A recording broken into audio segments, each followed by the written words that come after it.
तो आज का मेरा टारगेट है 10 रैंडम लड़कियों के साथ सेल्फी लेना। ठीक है, देखते हैं कहाँ तक सक्सेस हो पाते हैं। ठीक है, क्या आप लोगों के साथ एक सेल्फी हो सकती है? 10 लड़कियों को, रैंडम लड़कियों के साथ सेल्फी लेना है। ठीक है, इसलिए मैं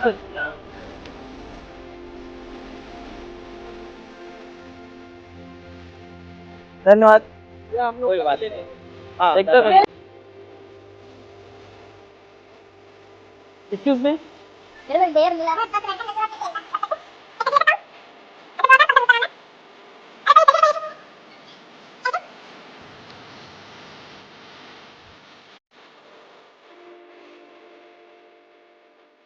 रैंडम लड़कियों के साथ सेल्फी लेना है। ठीक तो क्या है, तुरंत से आता है।